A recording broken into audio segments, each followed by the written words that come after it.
Good morning, everybody. Hey, welcome to Friday. It's the last Friday of October, October 29th, as we head into this weekend. This will be the last market day for October. Monday will be the 1st of November, and we're getting closer and closer to the holiday season. But yesterday was not a bad day. We'll talk about that and more when we get ready to talk to Dave here in just a few minutes. Before we do that, though, let me just remind you of our core retirement design that helps you design the retirement you always dreamed of. Give us a call at 863-382-0037 to walk through that process with us. Looking forward to our conversation with Dave. We've got some big names that reported overnight. So we've got that and more coming up next. 5.7 Light FM and Hall and Oates are there.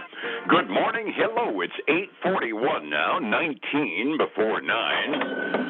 Check in on your money and find out what's going on this morning. It was party time yesterday on Wall Street. We were way up, especially on the Dow. It was a really good day, and NASDAQ went up like a skyrocket too, and then the markets closed and three big stocks reported, and all of a sudden everybody's taking antidepressants. Let's figure out what went on and check in with Phillip Statler from Statler Financial Services. Phillip, what a difference three lousy reports make, right? Yeah, that's right, David. Man, I'm telling you, everybody, we talked about it yesterday. We had Amazon and Apple reporting after the market closed. And guess what? They didn't come through this time. Just missed across the board. And that's got everybody in a tizzy when it looks at the marketplace today. It sure looks like it. One of my headline news items is Apple sounds a $6 billion holiday season warning. That does kind of sound like Armageddon's on the way, doesn't it? It does. It definitely sounds that way. And we'll dive deeper into those after we look at some of the macro stuff. But yeah, it's definitely got us off to a little rocky start this morning. Yeah, understood. Let's go to that macro stuff because we got kind of a mixed bag of news as far as macro stuff is concerned as well.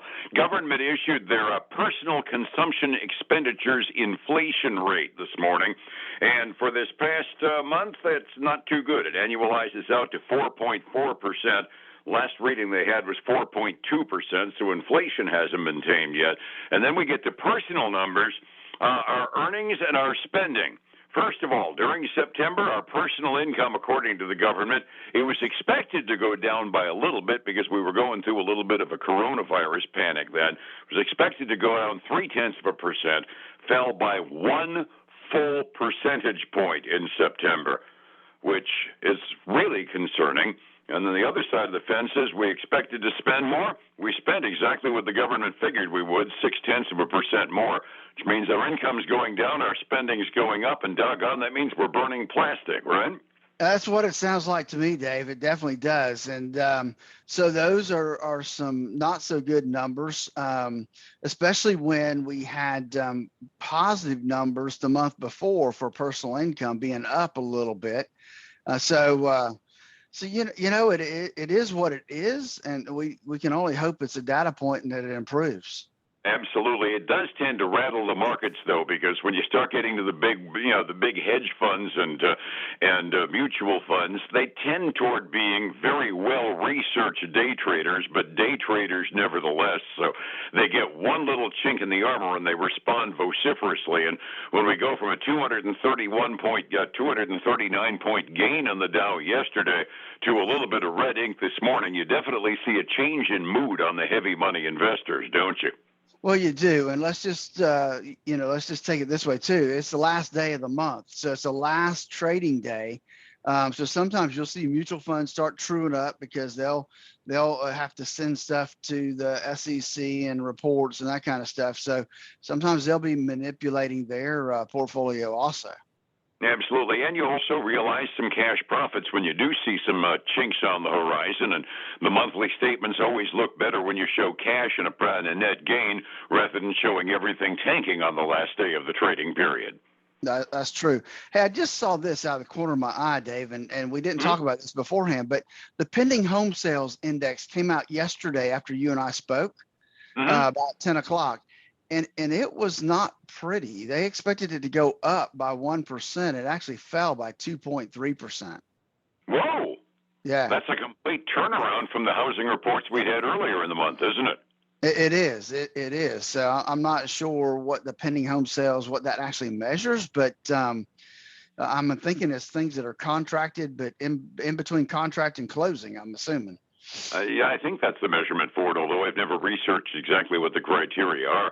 As you said earlier, I mean, the personal income numbers, you kind of look at and say, okay, this could very well be a data point because we had a pleasant surprise the month before, but still, on a day-to-day basis, we're not getting a flood of good news this morning out of the government by any measure, are we?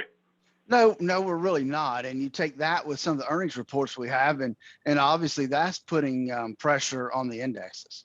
Absolutely. Let's talk about some of those earning reports because we kind of alluded to it. Apple showed supply chain issues and did not make their numbers, which is the first time they haven't done that since I think I was reading 1998 or something dumb like that. No, it was actually 5 years. It's 5 years. It's 2016. Well, that's like 1998. Been a heck of a long time since Apple hasn't sold like hotcakes. And when they talk supply chain, I'm still looking at the big cell phone companies still giving away iPhone 13s. I don't know where the supply chain issues are, but there's plenty of phones to give away. I don't know what their reasoning is. Yeah, it sounds like it too. I agree. But they did. Apple came in, their earnings per share matched what was expected at $1.24. Where they missed was in the revenue numbers. And don't get me wrong, they missed, but they're still up year over year significantly. Their revenue missed by a little over $1 billion, but they're still up 29% from where they were last year, same time. And I noticed that with a miss, a couple of the brokerage houses are already raising their target price, so somebody isn't really taking this with a great degree of concern. That's right. Let's face it, it's Apple, right? iPhone sales, that was probably the biggest disappointment because it missed by about $3 billion in sales, but yet it's still up 47% year over year. So you have to start wondering what the analysts were looking at, right? When they're looking at the numbers. But so Apple is trading down. It's down about a little over 3.5% this morning. So I'm sure there's some of the brokerage houses looking at that as a buying opportunity right now. Yeah, but let's compare that to Amazon, which also missed, and I will tell you, they missed across the board. They missed earnings. They missed by over $2 a share. They came in at $6.12. They were expected to earn $8.92. That's a big miss. Revenue missed by about almost $1 billion, and so obviously they're getting beat up this morning. They're down almost 4.5% today. Ouch! And when Amazon does get that's kind of like a Walmart report, missing badly because that's kind of one of the gold standards for revenue and retail trade these days. Oh, that's right. They are kind of a bellwether to look at to see how things are going. It's going to be interesting to see if they can maintain that or they do some guidance revisions as time goes on, won't it? Yeah, it will. Definitely will. I mean, and I think that's the other thing about Amazon. I think they did. Let me look real quick.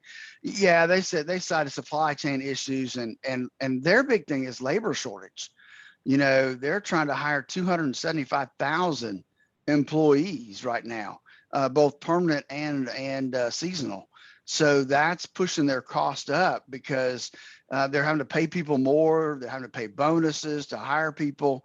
So that's really pressuring their bottom line. Which means the prices are going to end up going up eventually. No, that's right. I mean, ultimately, that's what happens. Cynic that I am, I'm assuming that. Other indications we got from the company reports, there's got to be some good news out there, doesn't there? Well, so then we had the oil companies report. The two big guys, Chevron and Exxon, reported. Chevron, they had their highest quarterly profit in 8 years. They say they beat by a little over, about 75 cents a share, came in at $2.96. Revenue beat forecast. They're trading up 1.6% this morning.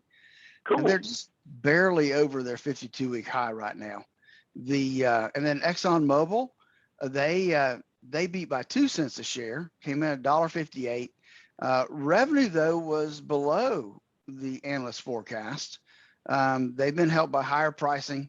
and it's still trading up today, 1.8%. So Please tell me the only good news that you got isn't just the gas stations. well, the best news. So let me go down here. So let's look at the best news that I have today. All right.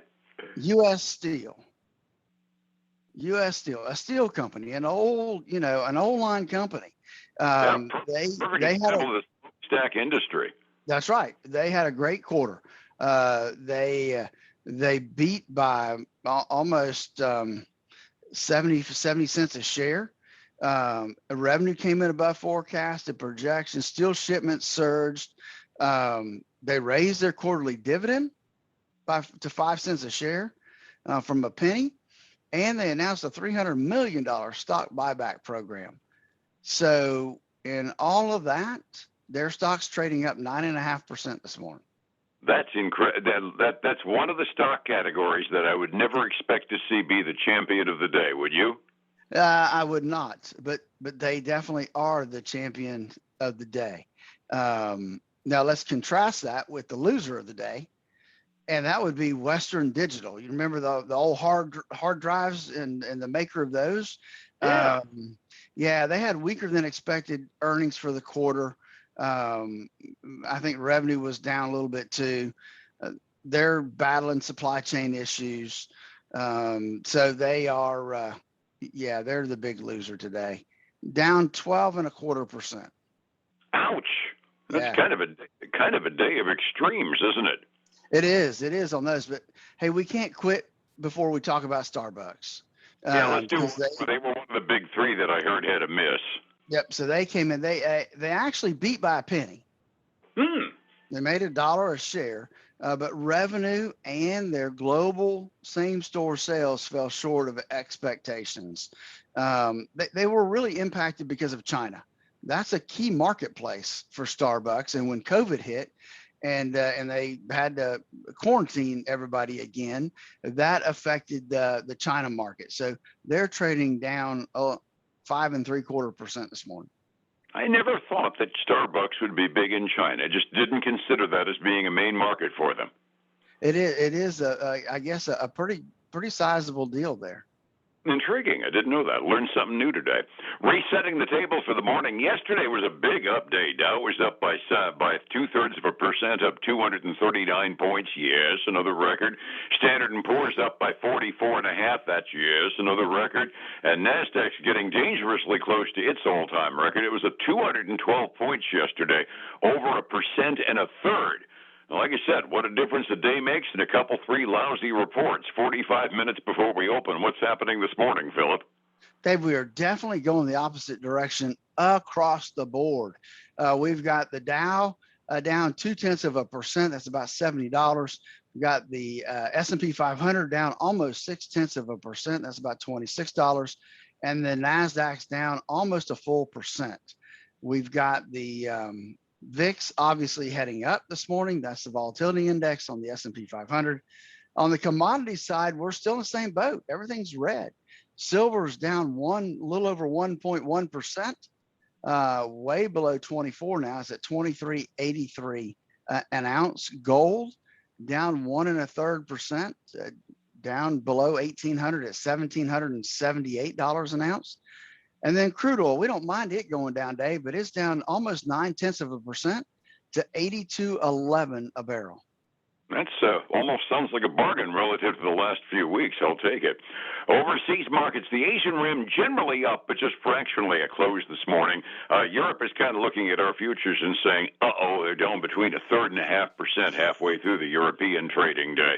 One of those things, you never know who's going to be up and who's going to be down. And as we said, the day traders kind of respond vociferously. That's not the pattern you want in your retirement funds. How do I get a hold of you to find out how to stabilize my retirement? Dave, give us a call to walk through our trademarked core retirement design so that you can have the retirement you always dreamed of.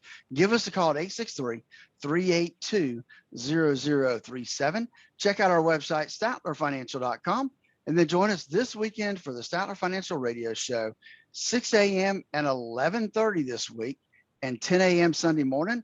on Highlands News Talk 730 and now on 95.3 FM. And I thank you so very much. You have a marvelous weekend. I'll even say go Noles in your honor, all right? You got a chance against Clemson?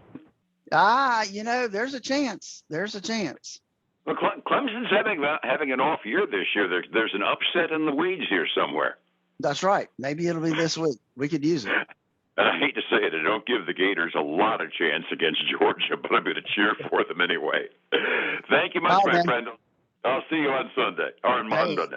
I'll see you on Monday, the 1st of November. I got you. Thanks so much. It's 105.7 Light FM and Statler Financial Services, Phillip Statler. Hey, folks. Thanks for joining us this week. I hope you have a great weekend. I look forward to speaking to you Monday, the 1st of November. Bye now.